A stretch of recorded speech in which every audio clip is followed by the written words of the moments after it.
Hey y'all, welcome back to another video. It is me, Ceejay. In today's video, we're going to be looking at the top 10 best K-dramas of the last decade. Let's go.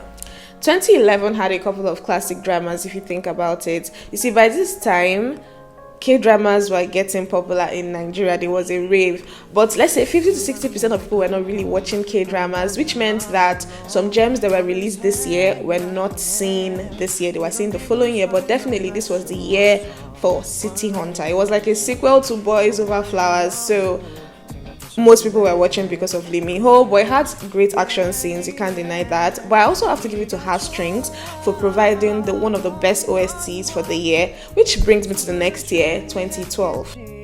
This was the year for historical K-dramas. You see, by the end of the year, this genre of dramas had established a place in the hearts of Nigerians. There was a rave for it, and I live for it because there was no bad series this year. But I have to give it to The Moon Embracing the Sun for doing such an excellent job. The acting, the actors did an excellent job.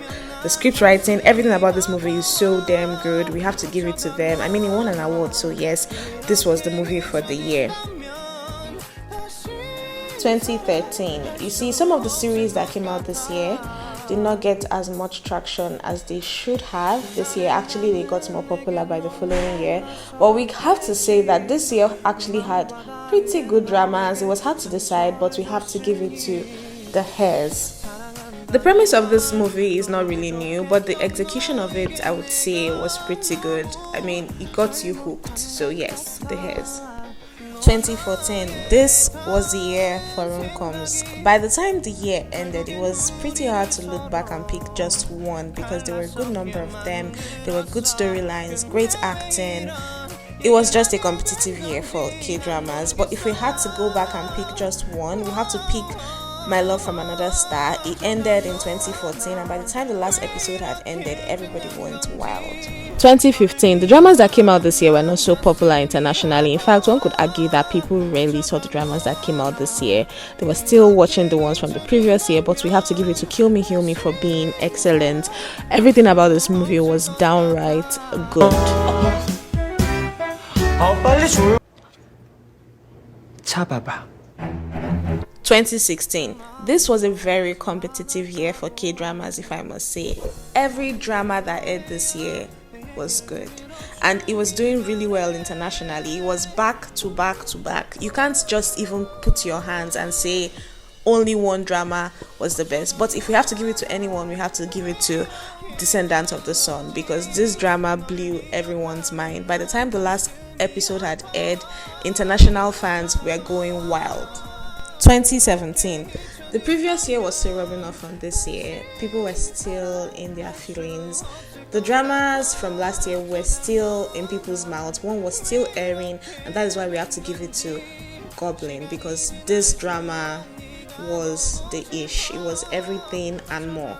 It was one of the best K-dramas of all time, and it still is. So yes, Goblin. 2018. The dramas this year were light. None of them were really popular internationally. Don't get me wrong, they were really good dramas this year. And out of all the ones that aired, one stuck with us, which was What Is Wrong with Secretary Kim. This drama was really light, very sweet, nothing too serious, nothing over the top, but it's good and we love it. It's our best for the year. 2019. You see, this year was undeniably the year for one series, and this series is called Crash Landing on You. This series is fantastic. There's absolutely no arguments there. Everything about this movie was just good, and fans couldn't stop talking about it.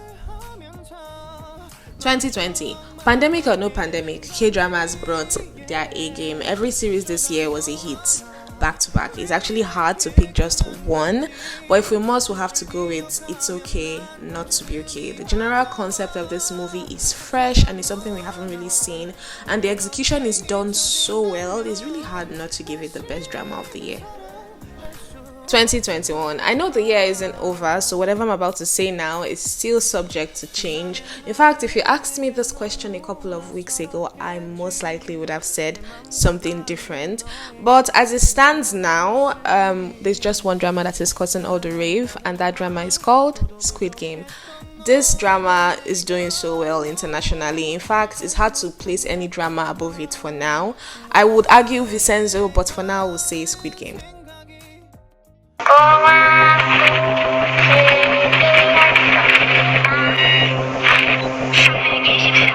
And that is the end of this video. If you enjoyed it, please give this video a big thumbs up. Don't forget to subscribe, share, comment, and till I see you guys in my next video. Bye.